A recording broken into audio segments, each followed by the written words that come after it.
This is your daily dose of all things royal. Welcome back, my gorgeous, good-looking friends. It's never a dull moment with these two. They are in a lot of hot water right now. Wait till you see what I just uncovered. Before we get started, if you can help the kid out, hit that like button because this is one of those videos that people must see. Okay, let's begin.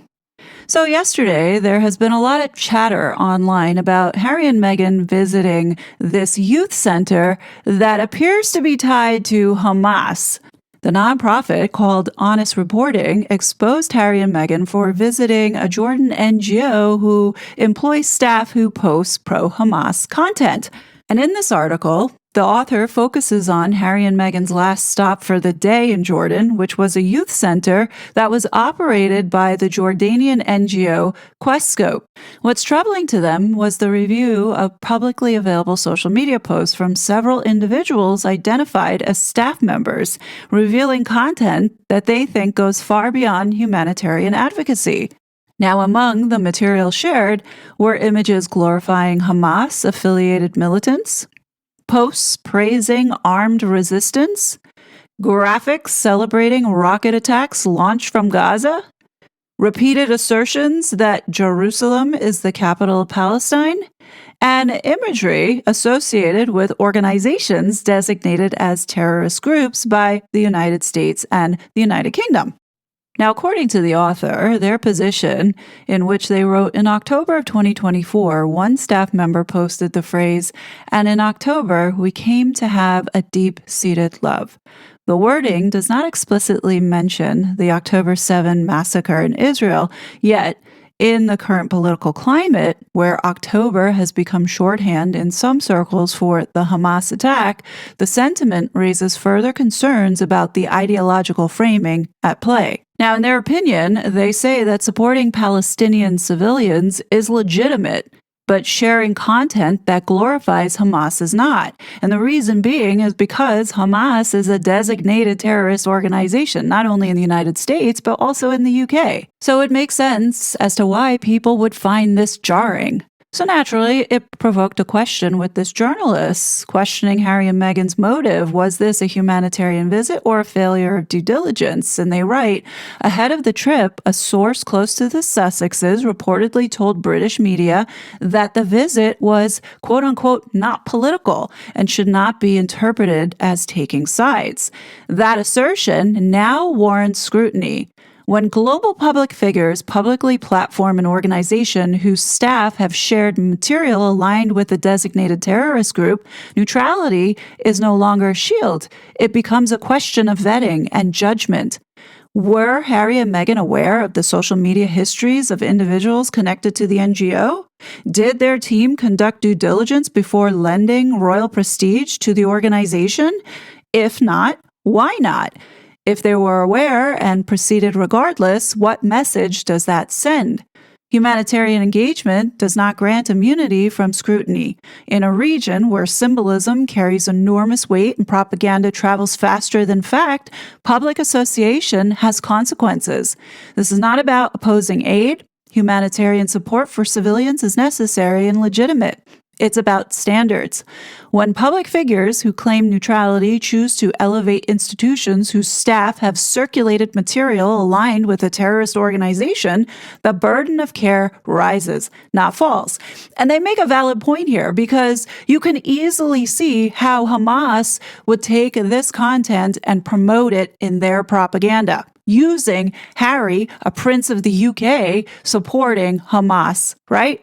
And the author continues, giving Harry and Meghan the benefit of the doubt by saying, the tension becomes even more acute given Meghan's long-standing public advocacy for women and girls. As patron of SmartWorks through initiatives supporting menstrual health in India, funding for Afghan women refugees, and projects focused on girls' education and empowerment, she has positioned herself as a global champion of women's rights and dignity. Now, here's the problem that we have here. As you can see, people who are not inside this bubble see this woman as a champion for women. Like, we really have to do better in getting this message out here that this woman is a fraud. The argument that this author is making is that the Hamas October 7th atrocities included documented acts of sexual violence against women, as well as abuse of Israeli hostages in captivity. For a public figure whose brand is rooted in advancing women's rights, even indirect association with messaging aligned with such an organization raises serious and unavoidable questions. I mean, of course, this is on brand for Meghan. Meghan is not a women's advocate. Meghan is everything against women and advancing women's rights. And that's because of her actions and bad behavior completely conflicts with the bullshit that's coming out of her mouth. What's very clear here in this article is that there are still people out there who view Harry and Meghan still as royals. The mere fact that they're questioning, did their team conduct due diligence before lending royal prestige to the organization, says that this person sees Harry and Meghan still tied to the royal family and doing work representing the royal family. So her issue here is really all about the optics. This doesn't look good for the royal family and Harry and Meghan to be aligned with an organization that has employees who are Hamas sympathizers because of posts that they found online. Now that's bad, but this is what's really bad that no one is talking about right now. Indeed, this was a deliberate choice. Harry and Meghan know exactly who these people are and what they do. They made a specific choice to go to this center, and that was deliberate. And the reason why I say that is because this all ties back to Meghan's Welcome Project that is connected to the Somali fraud. You see, this quest scope is tied to Minneapolis in Minnesota. Not all organizations in Minneapolis, Minnesota are tied to this fraud.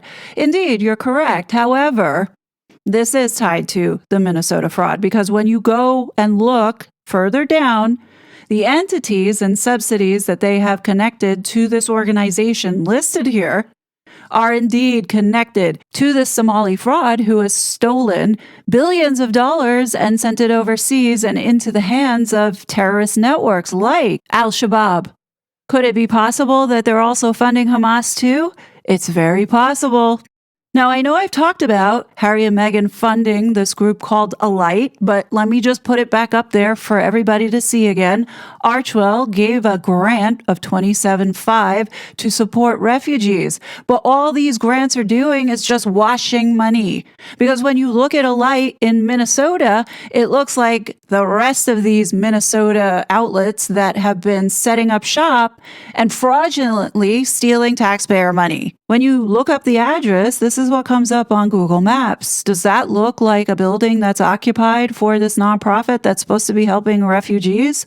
That looks like an abandoned warehouse. So while Harry and Meghan may say that this is not political, visiting that center was a choice. We all should know better that there's more to this story than what they've been telling us. Everything that we have been told is pure propaganda. You can see the fake compassion, Meghan trying to pretend that she is empathetic, but they are not there just for this photo op and pretending to be these caring humanitarians.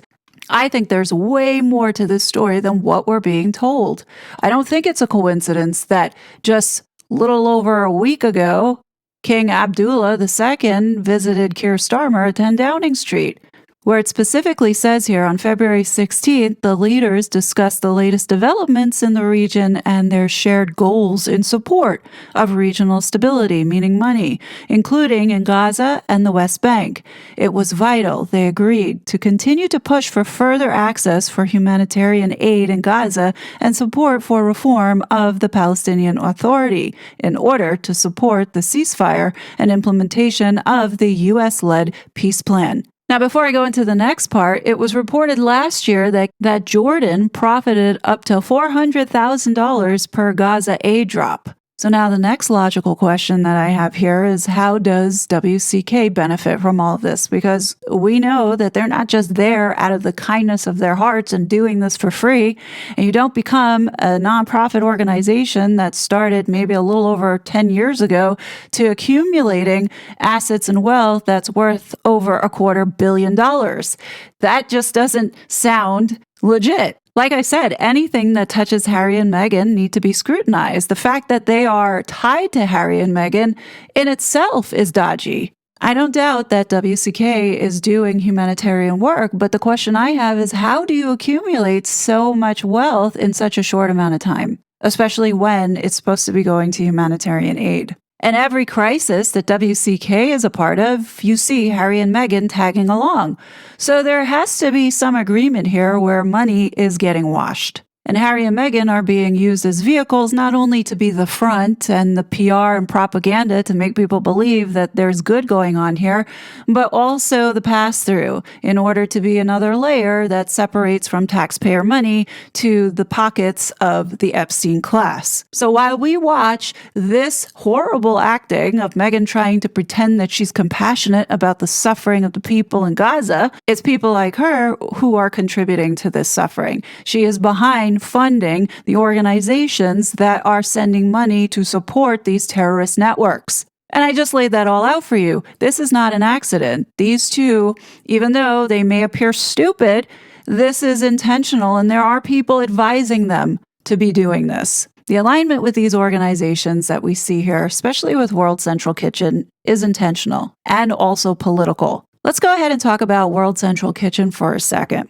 This organization has a reputation, and there is a reason why Jose Andres was fired by Trump.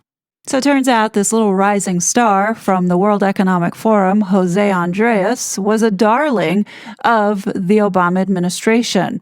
Now, if we're going to go ahead and question Harry and Meghan for their alignment with this NGO, Questscope, then we also must do the same for WCK. Like, why is nobody mentioning that one of the workers for WCK was a part of the October 7th massacre? In my opinion, I think that's far worse than people posting stuff up on social media, if you ask me.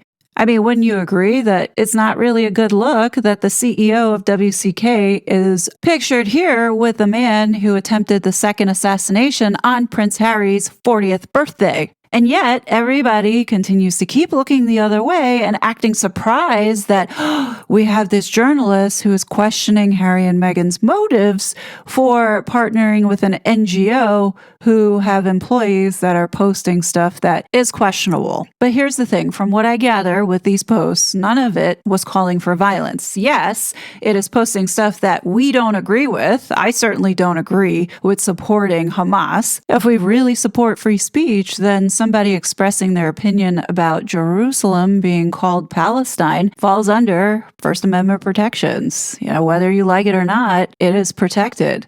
I think the bigger scandal here is about what Harry and Meghan are funding and what that money is going towards. Because it's clear Harry and Meghan are funding organizations that are not only tied to taxpayer fraud, but also funding terrorist networks. Also, Harry and Meghan are not doing themselves any kind of favors by tying themselves to the World Health Organization. Each party is not doing the other any kind of favors because both have bad reputations. But going back to the second part of this UK government press release, where it says here, in this meeting on February 16, 2026, with the Prime Minister and King Abdullah and the Crown Prince of Jordan, says they also welcome the close and flourishing bilateral relationship between the UK and Jordan, especially on defense cooperation, where they continued to be important partners. Regarding economic growth, they agreed that they would seek to foster closer relationships to make the most of opportunities that would benefit businesses in both their countries. Now, why I'm bringing this up is because this feels very coordinated. Earlier in the month of February, Meghan was seen bringing chocolates to Prince Harry, and on Prince Harry's desk there was a little sticky that said, Tuesday, Reigning of Jordan. Now, this video that Meghan put out there was done on February 5th.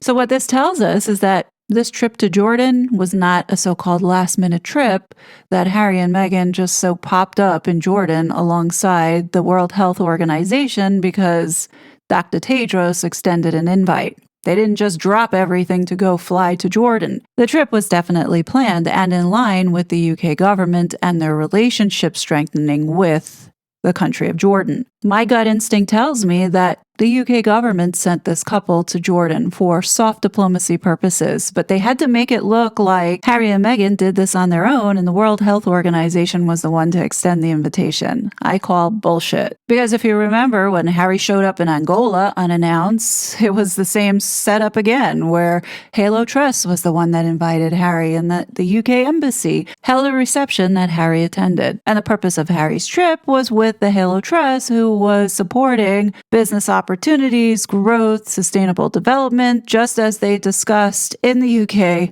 of May of 2025. So, we need to just put two and two together and just say, yeah, Harry is becoming the Andrew Mountbatten Windsor 2.0. It is quite possible, and I wouldn't be surprised if Starmer had appointed Harry in a special position that's on the down low. I do believe that if the king really wanted to stop this and it was making the royal family look bad, he would. I seriously don't think that this wasn't coordinated. Between Dr. Tedros and the Prime Minister, Keir Starmer, talking about the same thing with King Abdullah, I somehow doubt that the king was not aware of what Harry and Meghan were up to, especially when it involves another king, right? And given that the royal family is all on board with this global agenda with the UN and the World Health Organization and all these demons, it's highly unlikely that the palace doesn't know what's going on, and we are being fed more propaganda and lies. Is anybody talking about Andrew anymore? No. We're all talking about the idiocy of these two being in Jordan, pretending that they're royals. But maybe they're still royals, and that's kind of what I see here. Can anybody tell me the value that Harry and Meghan are bringing here to this dog and pony show? Does anybody see the value that Meghan Markle brings to any situation? I sure don't. This woman is nothing but dark energy. What a witch. So this Jordan tour continues on today with these two fools, and of course, look who's sitting in the background there. Yes, folks, that is James Holt. He is definitely not out of the picture. I think the annoying thing about all of this is that we continue to be jerked around by the media. You see, Harry and Meghan never really left the firm, in my opinion. This poor kid is sharing that he has leukemia, and what does Meghan do? She seizes the opportunity to have this moment. The only reason why Meghan would jump across the table is because she seized a moment of pain and suffering to make it about herself. You are so fucking gross. And the only reason why she did that was because there was a camera on her. Look out today. I guarantee that there's going to be a story being written up about this special moment that Meghan had as a mom. This woman is such a demonic vampire. Seriously. In my opinion, both of these scumbags need to be locked up. I don't care if it's a mental institution or a prison, just get them off the streets. Because what I hate about these two is they continue to keep forcing down everybody's throats that they're some kind of humanitarians. They're not. These people are nothing but attention-seeking, money-hungry whores. And they've been trying really hard to shake off and make everybody forget what they were doing in the United States during the Biden regime. So now, with this Somali fraud being exposed and Meghan and Harry tied to these organizations that have been defrauding the U.S. taxpayer, you bet we need to make noise now. We need to make so much noise that this shit gets shut down. I'm going to go ahead and leave you on this final thought. I find it very hard to believe that Dr. Tedros of the World Health Organization didn't get the blessing of King Charles to parade his dipshit son around like this. Especially when you see the alignment with the UK government. Now, look at the royal family. Are they stretched thin? Absolutely. They don't have the Yorks anymore because of the whole Andrew scandal. You've got King Charles, who is still allegedly recovering from cancer. And then you have Sophie and Catherine and William. I firmly believe that this is to introduce these two back into the mix, getting you accustomed to seeing them doing these royal tours. Did I not tell everybody that we were going to start seeing this? And here we are. Here we are. I believe that this is all part of rehabilitating their images to sweep under the rug the things that they have been doing here in the United States. But guess what? It's not going away as much as they want it to. And that's why we have to keep talking about it, so things do not get lost in translation or twisted or forgotten. Meghan, you can spin as many narratives as you want. The fact is, you're a liar. You're deceitful and manipulative, and nobody is buying the, oh, I'm now Mother Teresa. I really care about these children in Gaza. Nobody is buying it. Nobody is buying it. These are just my thoughts and opinions, but what do you guys think? Definitely let me know your thoughts below. As always, I will be back with more content, but until then, please be safe, and I'll talk to you later. Bye! Such a fraud.